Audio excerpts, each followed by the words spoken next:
dikasihi Tuhan, hari ini kita belajar pendidikan agama Kristen dan budi pekerti. Ya, sebelum saya mau melanjutkan pembelajaran kita, nah kita belajar dari buku kelas 11 dengan tema atau bab satunya Tuhan pedoman kehidupan keluargaku. Tuhan pedoman kehidupan keluargaku. Nah, sebelumnya kita mau berdoa terlebih dahulu. Tuhan Allah yang bertata dalam kerajaan sorga, kami bersyukur ya Tuhan, jikalau Tuhan sudah menolong kehidupan kami. Kami boleh belajar saat ini pelajaran agama ya Tuhan. Dan beri kami kuasa Roh Kudus-Mu untuk dapat mengerti setiap pelajaran demi pelajaran yang kami terima saat ini. Berkati kami semua ya Tuhan, beri kami hati yang tunduk, yang taat di dalam kebenaran firman-Mu, dan sehingga kami sanggup melakukannya di dalam kehidupan kami. Hanya di dalam nama Tuhan kami Yesus Kristus, kami berdoa dan mengucap syukur. Haleluya, amin. Nah, di sini kita mau belajar tujuan atau indikator daripada pelajaran kita hari ini. Kita belajar dari indikatornya dulu, yaitu menjelaskan pengertian dan bentuk keluarga itu sendiri.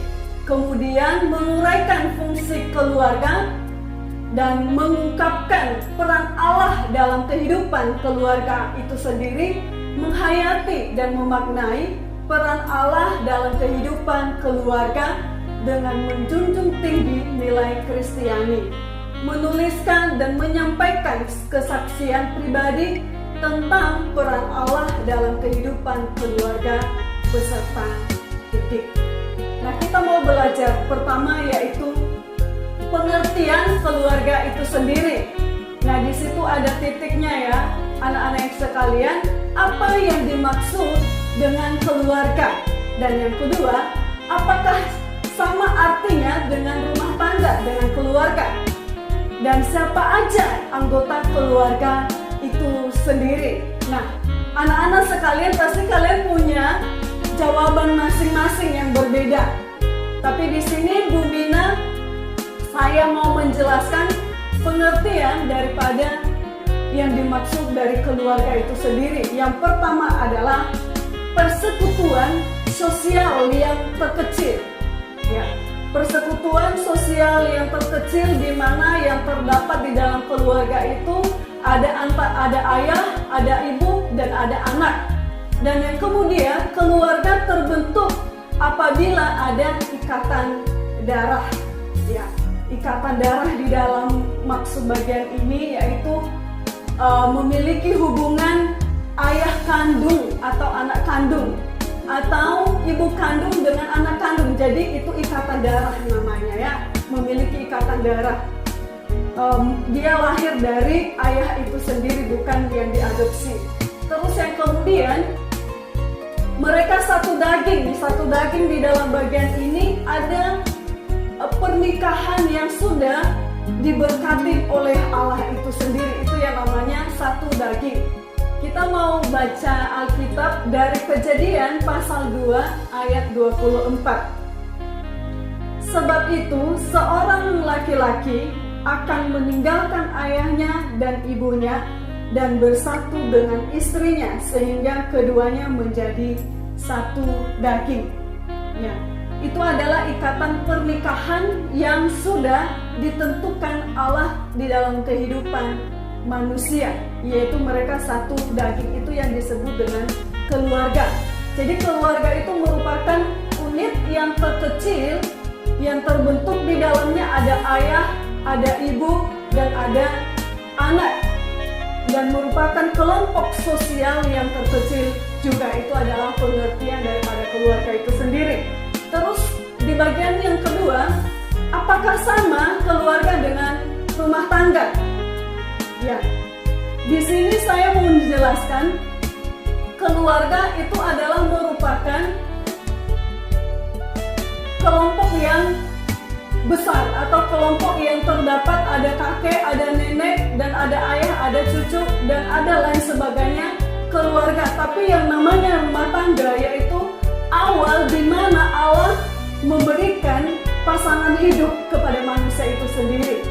Ya, awal di mana Allah memberikan pasangan hidup kepada manusia itu sendiri. Itu yang namanya rumah tangga. Awal membentuk keluarga. Makanya sering dikatakan, oh kamu membentuk rumah tangga yang baru. Ya, itu yang namanya rumah tangga. Pembentukan awal di mana ada pernikahan di antara laki-laki dan perempuan. Kalau keluarga itu adalah secara besar dari antara nenek, kakek, dan ayah, dan cucu, dan lain sebagainya, keluarga yang termasuk yang tinggal di dalam satu atap rumah. Itu yang disebutkan yang namanya keluarga. Tapi kalau rumah tangga lebih inti lagi, yaitu kehidupan keluarga yang inti di dalamnya. Terus kita mau melanjutkan poin yang kemudian, yaitu fungsi dalam keluarga itu sendiri. Di sini kita belajar dua dimensi atau dua sisi. Yang pertama adalah fungsi Allah atau fungsi Tuhan kepada kehidupan keluarga manusia itu sendiri. Dan yang kedua adalah fungsi keluarga atau manusia kepada Allah. Jadi di sini kita sama-sama aktif. Tuhan aktif di dalam kehidupan manusia dan manusia juga aktif kepada Allah. Di sini kita mencoba membaca dari Yohanes pasal 2 ayat 1 sampai 11. Di situ bercerita di mana ada pernikahan di Kana. Pernikahan di Kana, di situ ada suatu pesta yang besar, kehabisan anggur.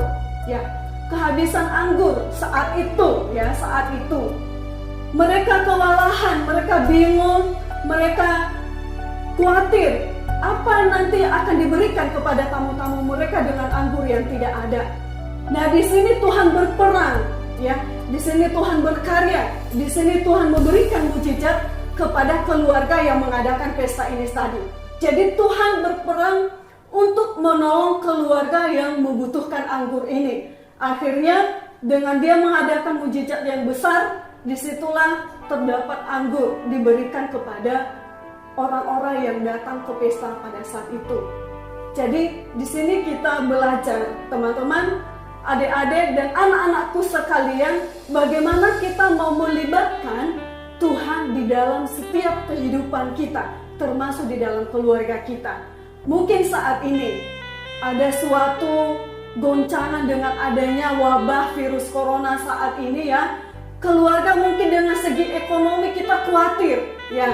Kita khawatir pekerjaan hilang, ada yang banyak yang dikeluarkan, ada banyak yang dipecat karena tidak ada keuangan, ya, ekonomi menurun.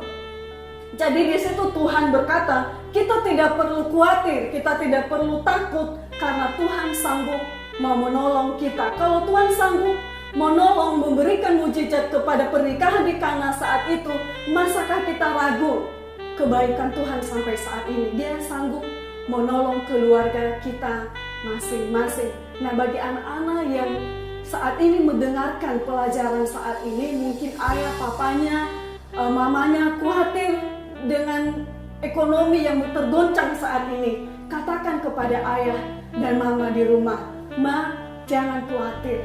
Tuhan Yesus sanggup memberikan mujizat dengan air anggur yang kehabisan di Kana. Masakah kita khawatir? Tuhan juga sanggup akan menolong, memelihara kehidupan kita." Jadi anak-anakku sekalian, tanpa Tuhan di dalam kehidupan kita, kita tidak bisa apa-apa. Kita harus melibatkan Tuhan di dalam kehidupan kita. Terus kemudian fungsi keluarga terhadap Tuhan. Ya, istilahnya seperti ini anak-anakku, kita bukan hanya sekedar menerima saja dengan apa yang Tuhan berikan bagi kita. Ya, kita juga harus aktif sama Tuhan. Kalau Tuhan sanggup menolong kita, apa yang harus kita lakukan kepada Tuhan? Ya, di sini kita punya fungsi juga, kita punya peran juga, yaitu menjadikan Yesus sebagai kepala di dalam kehidupan keluarga. Ya, menjadikan Yesus sebagai kepala dalam kehidupan keluarga ada di 1 Korintus pasal 11 ayatnya yang ketiga. Kita coba baca 1 Korintus pasal 11 ayat yang ketiga. Tetapi aku mau supaya kamu mengetahui hal ini, yaitu kepala dari tiap-tiap laki-laki ialah Kristus, kepala dari perempuan ialah laki-laki, dan kepala dari Kristus ialah Allah. Jadi di sini memiliki fungsinya masing-masing. Fungsi Allah, fungsi Kristus, fungsi laki-laki sebagai ayah, dan fungsi ibu sebagai ibu rumah tangga. Nah, di sini tapi kita membahas di dalam bagian ini gimana kita menjadikan Yesus itu kepala di dalam keluarga kita. Nah, kepala di dalam keluarga kita di dalam bagian ini adalah menjadikan pedoman, yaitu salah bukan pedoman tapi pedoman atau acuan, ajaran dalam kebenaran firman Tuhan. Ya, jadi anak-anakku sekalian, Yesus itu pedoman, Yesus itu contoh, Yesus itu acuan ajaran kebenaran firman Tuhan. Kalau ada di sekitar kita yang mencari ajaran-ajaran yang membuat diri lebih kaya, ya, biasanya keluarga supaya bisa lebih kaya, bisa membahagiakan ayah dan anak dan istri, dia mencari ajaran-ajaran yang menyimpang dari kebenaran firman Tuhan. Ya, itu salah. Di sini kita belajar bagaimana kita memberikan ajaran di dalam kehidupan keluarga satu-satunya, yaitu Yesus itu sendiri. Dia adalah pedoman di dalam kehidupan keluarga kita. Dia acuan ajaran yang benar di dalam kehidupan kita. Tidak ada ajaran yang lain yang baik, yang indah selain ajaran Yesus itu sendiri. Jadi di sini peran ayah sebenarnya. Peran ayah atau peran orang tua membuat anak itu hidup di dalam kebenaran firman Tuhan. Mendorong anak-anak hidup di dalam firman Tuhan. Mendorong anak-anak untuk takut akan Tuhan. Itu peran ayah. Supaya pedoman itu tadi akan teraplikasikan di dalam kehidupan anak-anak. Nah, pasti anak-anak sekalian ada yang bertanya, bagaimana orang tua yang terlalu sibuk dengan pekerjaan, tidak ada waktu untuk memberikan pengajaran yang baik dengan saya? Bagaimana orang tua yang tidak mau peduli dengan anaknya? Ya, jadi di sini anak-anak harus dewasa di dalam bagian itu. Kita tidak boleh menuntut orang tua juga untuk mengerti setiap kehidupan kebutuhan kita.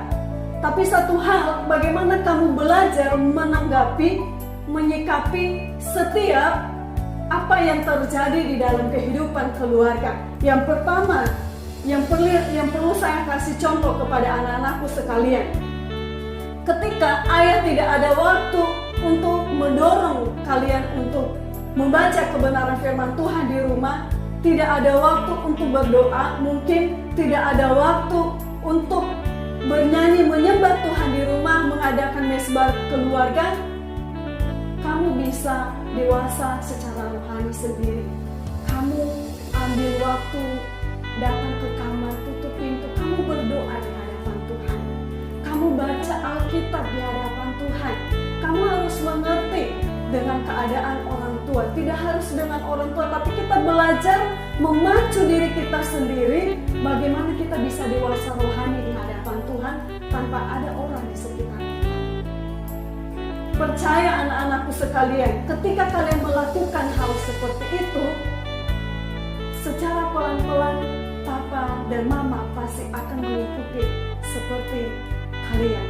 Percaya itu, kalau kalian taat, nurut di dalam kebenaran firman Tuhan, yang pasti otomatis akan teraplikasikan dengan perilaku kalian sehari-hari di rumah. Gimana cara kalian ketika meresponi ketika ayah dan ibu untuk memanggil kalian? Bagaimana kalian bisa mengambil hati ayah dan ibu? Di situ akan terlihat bahwa anakku ini memang hidup di dalam kebenaran firman Tuhan. Terus yang kemudian, coba Ade berikan contoh apa aja yang Tuhan Yesus lakukan di dalam kehidupan keluarga kalian. Jadi ada banyak keajaiban, ada banyak kejadian yang Tuhan kerjakan di dalam kehidupan keluarga adik-adik. Kita tidak tahu, hanya keluarga adik-adik yang mengerti bagian itu. Tapi di sini saya mau berikan satu contoh di mana Yesus menolong orang Samaria. Di sini Yesus menolong orang Samaria, di dalam artinya dia tidak membeda-bedakan manusia yang ada di dunia ini. Siapa saja yang meminta pertolongan, dia akan menolong. Nah, begitu pula dengan diajarkan di dalam kehidupan kita. Kita diajarkan Tuhan Yesus untuk tidak membeda-bedakan orang lain, termasuk isi keluarga kita. Ya, termasuk isi keluarga kita. Kita nggak boleh membedakan orang tua kita. Contohnya seperti ini. Pak, lihat, itu loh ayahnya di sebelah itu baik. Dia mengerti keadaan anaknya. Kenapa Bapak tidak seperti ayah yang di sebelah? Kita tidak boleh membandingkan di dalam bagian itu anak-anak. Ya. Terus kemudian kita membandingkan dengan saudara-saudara kita, adik kita, koko kita, ya cece kita membandingkan dengan tetangga kita. Itu adalah sesuatu hal yang tidak baik kalau kita membanding-bandingkan kehidupan keluarga kita dengan kehidupan orang-orang tetangga di sekitar kita. Termasuk juga dengan ayah dan ibu di rumah. Kita juga tidak boleh membedakan anak tetangga dengan anak kita sendiri. Nah, di situ Tuhan mengajarkan kita untuk menghargai isi keluarga kita. Tuhan mengajarkan kita untuk bertanggung jawab hidup di dalam keluarga kita. Yang bertanggung jawab ketika menyerahkan ibunya kepada Yohanes. Di sini Tuhan Yesus dia bertanggung jawab, salah satunya dia punya peran, ya. Dia bertanggung jawab ketika dia disalibkan, ya. Dia disalibkan sudah mau waktunya untuk meninggalkan bumi dan dia tidak meninggalkan ibunya begitu saja. Dia menyerahkan kepada Yohanes. Ya, dia punya tanggung jawab. Bagaimana dengan anak-anakku sekalian? Kalian sekarang udah kelas 11. Satu hal yang perlu saya tanyakan kepada anak-anakku. Adakah engkau memberikan suatu tanggung jawab dengan keluarga kamu? Dan apa yang kamu rancangkan ke depan ini? Tanggung jawab apa yang harus saya lakukan kepada ayah dan mama saya nanti? Dan atau apakah yang pernah kamu lakukan kepada keluarga kamu? Nah, mulai saat ini anak-anak tuh harus memikirkan apa yang harus saya berikan kepada orang tua saya. Tanggung jawab apa yang harus saya berikan kepada orang tua saya. Ya, di situ Tuhan Yesus mengajarkan kita punya tanggung jawab yang besar.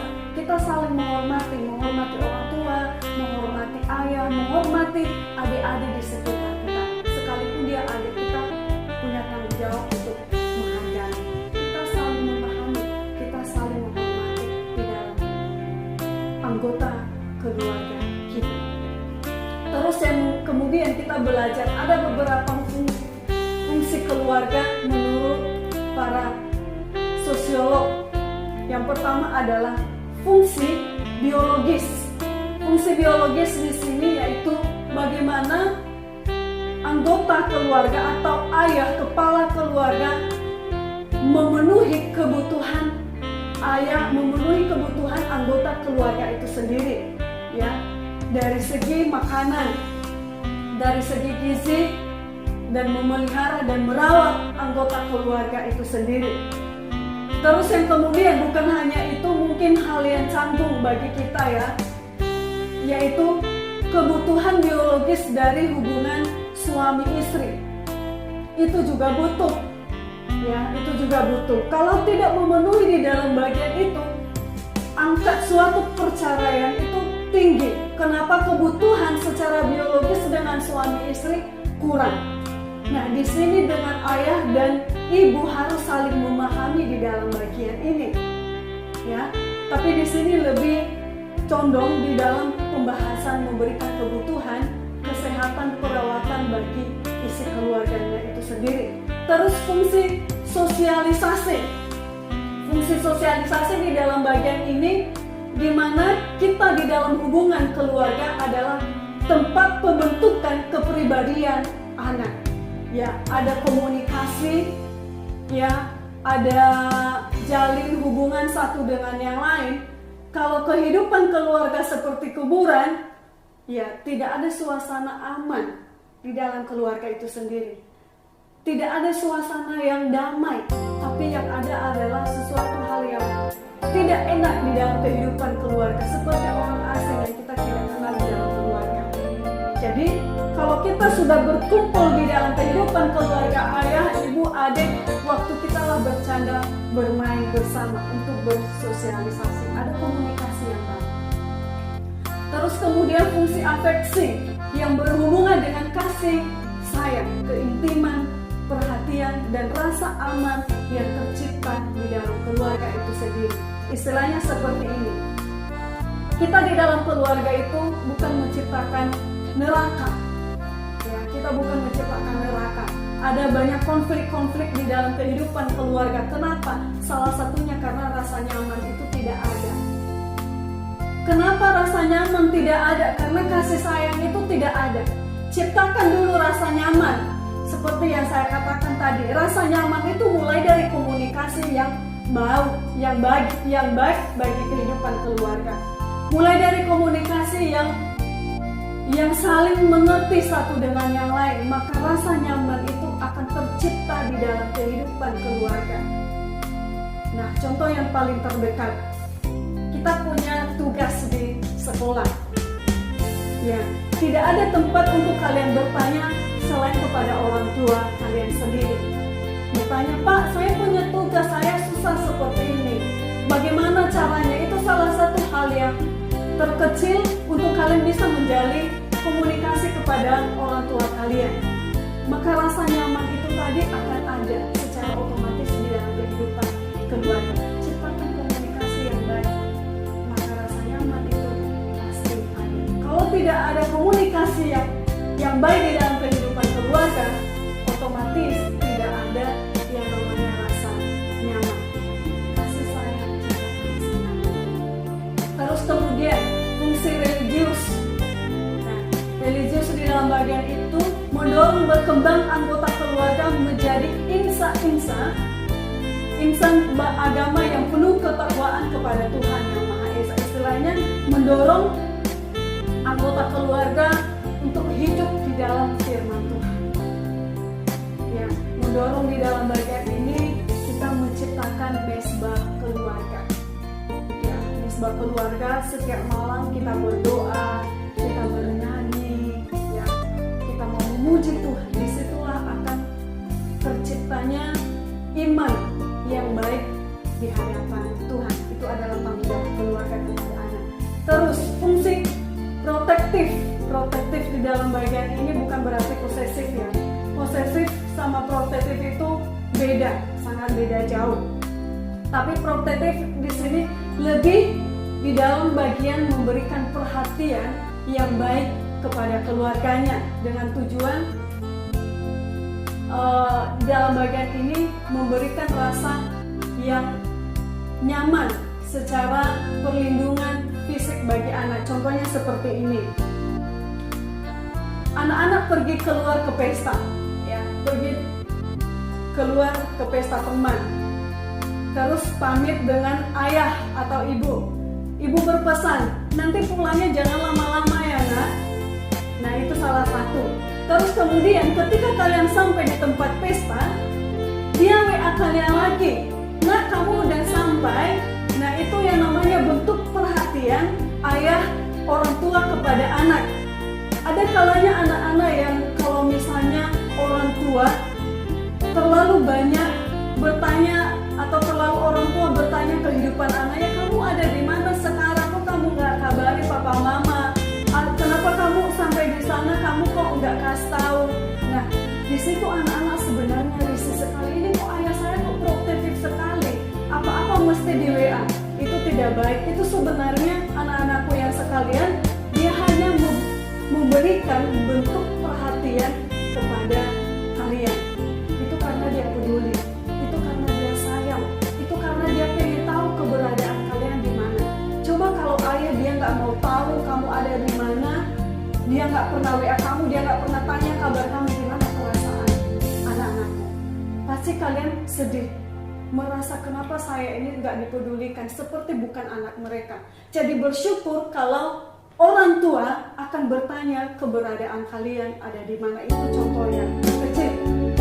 Terus yang kemudian, fungsi rekreatif dengan tujuan untuk mencari hiburan, memberikan suasana yang segar dan gembira di dalam lingkungan keluarga. Nah, ini lebih di dalam kayak piknik, liburan, di mana gitu. Jadi sebenarnya itu menciptakan suasana keintiman di dalam kehidupan keluarga. Jadi di dalam keluarga itu kita harus mendorong keluarga kita untuk bisa liburan, untuk bisa berkreasi di tempat yang lain. Mungkin kita bisa pergi ke tempat-tempat yang sunyi untuk berteduh di sana, untuk menjalin komunikasi keintiman di dalam kehidupan keluarga. Ya. Terus kemudian fungsi ekonomis yang berkaitan dengan orang tua yang mencari sumber penghasilan untuk memenuhi kebutuhan keluarga. Ya, itu tanggung jawab ayah dan ibu ya, kalian sudah paham di dalam bagian itu. Fungsi status sosial yang kedudukan atau status yang diwariskan kepada anaknya. Ini bagian warisan-warisan ayah dengan orang tua. Nah, itu tanggung jawab orang tua juga kepada anak. Nah, selain itu kita belajar, selain dari menurut para psikolog, kita juga belajar fungsi menurut di dalam iman kekristenan kita, yaitu sebagai teman sekerja Allah. Ya, kita ini teman sekerja Allah, ada yang dikasih Tuhan. Contoh yang paling terdekat, ketika kamu melihat sampah di sekitar kamu membuangnya atau kamu mengambilnya, kamu taruh di tempat sampah, kamu sudah menjadi teman sekerja dengan Tuhan. Itu menjaga atau mengelola alam yang ada di sekitar kita. Itu ada di Kejadian, kalian bisa melihat sendiri ya di dalam bagian itu. Terus keluarga itu adalah merupakan lembaga pendidikan utama bagi anak. Ulangan pasal yang ke-6 ayat yang ke-4 sampai 9. Dengarlah hai orang Israel, Tuhan itu Allah kita, Tuhan itu Esa. Kasihilah Tuhan Allahmu dengan segenap hatimu dan dengan segenap jiwamu dan dengan segenap kekuatanmu. Apa yang kau perintahkan kepadamu pada hari ini haruslah engkau perhatikan. Haruslah engkau mengajarkannya berulang-ulang kepada anak-anakmu dan membicarakannya apabila engkau duduk di rumahmu, apabila engkau sedang dalam perjalanan, apabila engkau berbaring, dan apabila engkau bangun. Haruslah juga engkau mengikatnya sebagai tanda pada tanganmu, dan haruslah itu menjadi lambang di dahimu. Dan haruslah engkau menuliskannya pada tiang pintu rumahmu dan pada pintu gerbangmu. Di sini ada ayat yang bagus. Harus di ayatnya ke-7, mengajarkannya berulang-ulang kepada anak. Mengajarkannya kepada anak itu secara berulang-ulang. Istilahnya ini peran orang tua kepada anak. Contohnya seperti ini. Itu adalah sesuatu metode yang harus dilakukan oleh orang tua kepada anak. Kenapa harus berulang-ulang untuk diajarkan kepada anak? Supaya anak itu tidak lupa untuk melakukan apa yang diperintahkan orang tua itu sendiri. Contoh yang paling terdekat, ada anak kecil, dia memegang sesuatu benda. Ketika dia memegang benda, dia misalnya memegang Alkitab. Nah, orang tua bertanya kepada anak, "Nak, apa yang kamu pegang saat ini?" "Saya pegang buku." Nah, buku itu adalah isinya Alkitab. Alkitab itu berisi dengan ajaran-ajaran firman Tuhan. Nah, di situ orang tua masuk untuk mengajari anak-anak secara berulang-ulang. Apapun yang dipegang anak harus mulai pengajaran. Apa yang kamu pegang? Gitar. Saya pegang musik. Kamu tahu siapa yang menciptakan musik? Nah, di situ kita masuk untuk supaya lebih gampang untuk mengajarkan yang baik.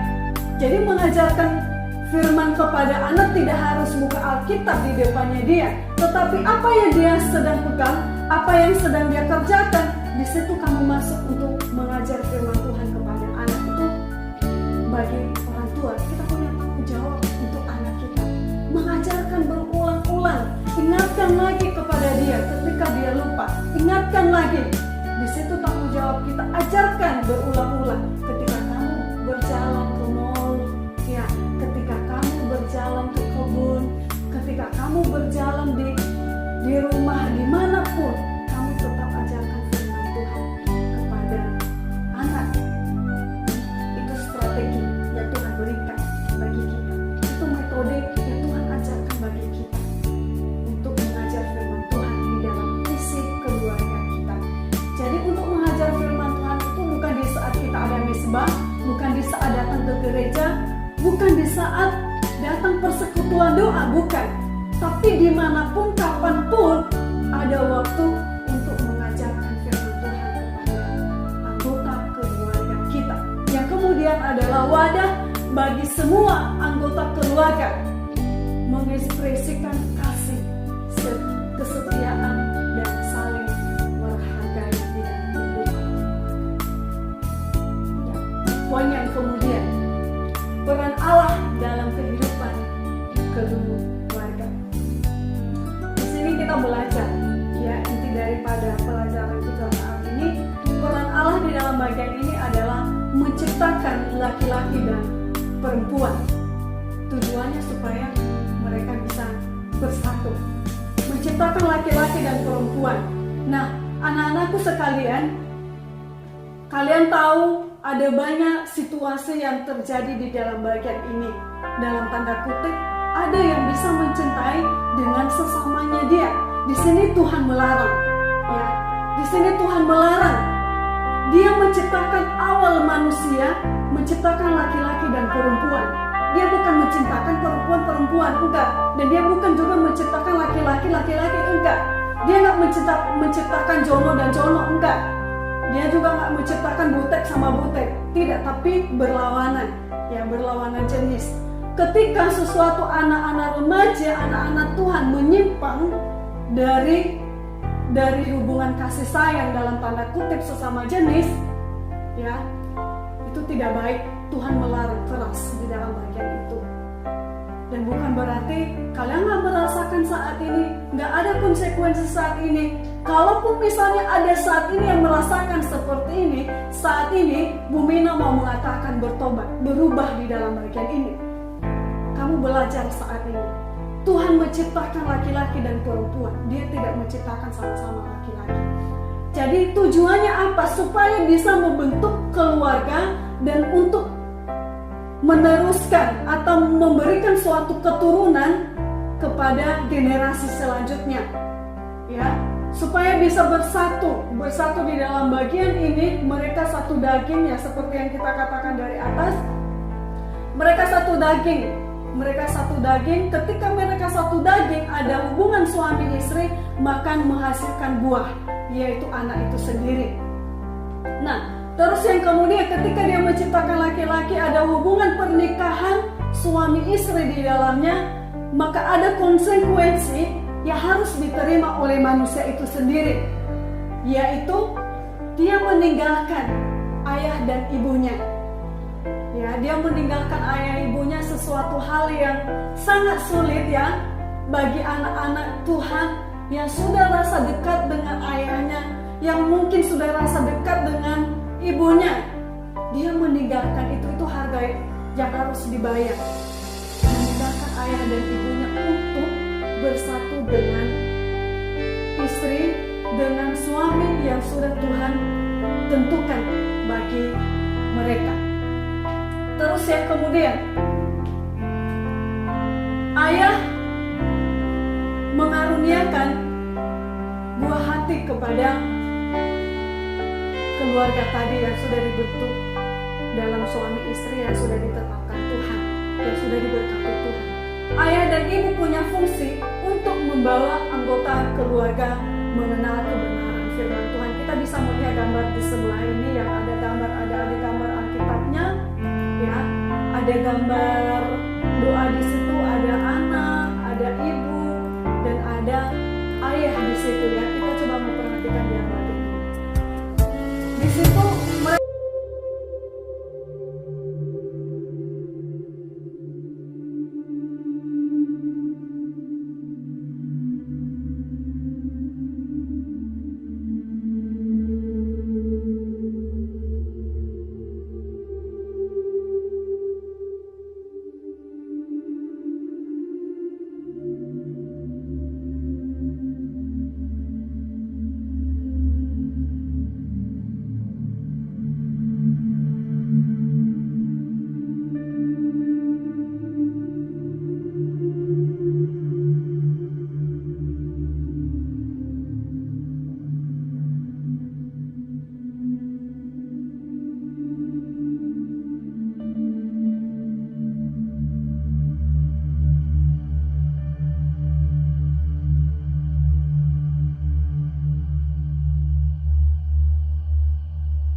dan keluarga, Allah dan keluargaku.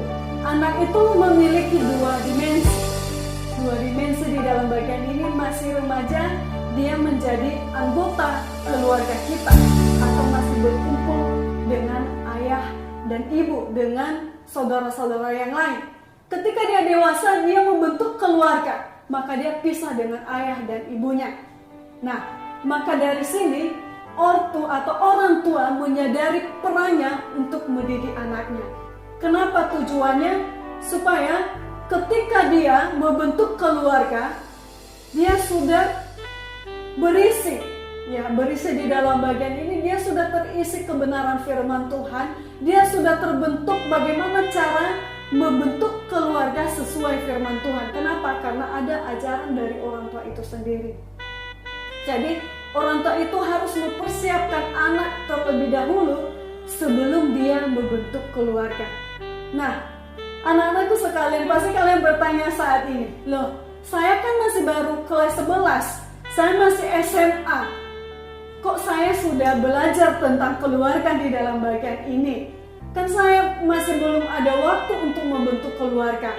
Nah, itu bukan sesuatu pertanyaan yang harus kita pertanyakan saat ini. Tapi yang paling terpenting yang kita belajar saat ini adalah kita harus mempersiapkan diri. Nah, kita nggak tahu ketika kita tamat SMA, mungkin saja kita bisa menikah. Nah, dengan kita belajar di dalam bagian ini, kita sudah ada acuan, kita sudah ada ajaran yang benar bagaimana kita membentuk keluarga yang benar. Ya, di situ seperti kita belajar sesuatu, mau masuk ke ajaran pranikah, ya. Jadi kalau kalian bisa mengikuti nanti ini 1 tahun ini, ya, 1 pelajaran kita hanya belajar tentang keluarga dari bab 1 sampai nanti bab 14. Itu belajar tentang keluarga. Kalau orang yang mau masuk pranikah, dia hanya belajar 3 bulan dia udah menikah. Tapi anak-anakku sekalian, kalian belajar 1 tahun untuk bagaimana cara membentuk keluarga dengan baik. Nah, di sini kenapa harus orang tua mempersiapkan anak untuk membentuk keluarga nantinya supaya tingkat perceraian itu tidak ada, ya. Tingkat perceraian itu tidak ada. Ya, kita tahu kalau anak-anak hidup di dalam keluarga yang broken home, berantakan, dan orang tua yang sudah bercerai-berai, ya, pasti dampaknya kepada anak. Dampaknya kepada anak bisa terjerumus dengan narkoba, kasus perselingkuhan terlalu banyak. Kenapa? Karena tidak ada persiapan terlebih dahulu di dalam keluarganya. Mungkin saja karena orang tua keluarga yang dahulunya broken home. Kecuali kalau anak itu sendiri memiliki kedewasaan kerohanian di dalam Tuhan, maka dia bisa menyikapi segala sesuatu masalah di dalam keluarga. Di saat ini, adik-adik tetap harus dewasa rohani di hadapan Tuhan. Sekalipun orang tua, sekalipun keluarga kita broken home, tunjukkan dirimu aman di hadapan Tuhan. Terus yang kemudian, melibatkan Tuhan dalam kehidupan keluarga. Teman-teman, anak-anakku sekalian, adik-adikku, di sini melibatkan Tuhan, kita belajar 3 hal, yaitu berkat Tuhan. Berkat Tuhan di dalam bagian ini, apa hubungannya berkat Tuhan dengan melibatkan Tuhan dalam kehidupan keluarga? Yang pastinya, ketika kita melibatkan Tuhan di dalam kehidupan keluarga kita atau menjadikan Yesus itu kepala di dalam kehidupan keluarga kita, maka berkat Tuhan itu mengalir di dalam keluarga kita. Ya, kita udah belajar dari awal tadi gimana kita harus melibatkan Tuhan, gimana kita harus mengutamakan Tuhan di dalam kehidupan keluarga kita. Bagaimana ketika kita ada di dalam kekhawatiran, kita harus berdoa sama Tuhan, meminta petunjuk sama Tuhan. Maka Tuhan itu adalah sumber petunjuk kehidupan dalam kehidupan keluarga kita. Salah satu masalah ekonomi, Tuhan akan memberikan berkat-berkat yang tidak terduga di dalam kehidupan keluarga kita. Ya, salah satu intinya kamu melibatkan Tuhan, maka berkat dan kemurahan Tuhan itu, rezeki itu pasti ada bagi kehidupan keluarga kalian. Ya. Terus kemudian pengampunan. Ya, pengampunan di dalam bagian ini, kita mungkin selama ini ya kita nggak ngerti hidup anak-anakku selama ini seperti apa, entah di dalam keluarga atau di sekitar, atau mungkin ada suatu pergaulan-pergaulan yang menarik kalian untuk jatuh di dalam dosa. Tuhan itu Maha Pengampun, Tuhan itu Maha Penyayang bagi kalian. Ya, Tuhan sanggup untuk menolong memulihkan kalian. Tuhan sanggup untuk membawa kalian kembali ke pangkuannya Dia. Satu hal, asalkan kalian sadar dan berubah dan tidak melakukan dosa itu lagi, Tuhan sanggup mengampuni kalian. Ingat saja salib Tuhan. Tuhan Yesus sudah tersalib. Tuhan Yesus sudah mengampuni kita. Maka kita harus menyerahkan diri kita saat ini sama Tuhan. Maka pintu pengampunan itu akan terbuka bagi kalian. Jadi pintu masih belum tertutup, saat ini masih terbuka untuk adik-adik sekalian. Mungkin waktu SD, SMP ada sesuatu hal yang pernah kalian lakukan yang tidak baik di hadapan Tuhan. Saat ini saya mau mengajak kalian untuk mau berubah. Pintu pengampunan Tuhan masih terbuka untuk kalian. Terus kemudian ketika kamu sudah mengakui dosa di hadapan Tuhan, kamu sudah mengakui kesalahan di hadapan Tuhan, dan pintu pengampunan sudah terbuka bagimu, maka pembaharuan, transformasi dari Tuhan itu akan kalian alami secara total di dalam kehidupan kalian. Kalian pasti akan berubah. Pasti berubah asalkan kalian menyerahkan secara totalitas hidup di hadapan Tuhan. Ada perbaharuan yang Tuhan kerjakan di dalam kehidupan kalian. Termasuk untuk penutup dari pelajaran kita saat ini, yaitu kita mau menutup pelajaran yang pertama, kita harus melibatkan Tuhan di dalam kehidupan keluarga kita. Ketika kita merasakan kekhawatiran, ketakutan, ingat ada Tuhan yang sanggup menolong kalian. Terus kemudian orang tua punya peran yang penting bagi kehidupan anak. Mengajarkan anak untuk firman Tuhan, membawa anak-anak, mendorong anak-anak, membuat mesbah keluarga bagi kehidupan anak-anak, sehingga anak-anak itu merasakan kenyamanan di dalam kehidupan keluarga. Terus yang kemudian orang tua punya tanggung jawab untuk memenuhi kebutuhan secara fisik bagi isi anggota keluarga. Jadi intinya adalah kita harus melibatkan dan menjadikan Tuhan kepala di dalam kehidupan keluarga kita. Maka berkat dan kemurahan Tuhan akan melimpah di kehidupan kita. Ya,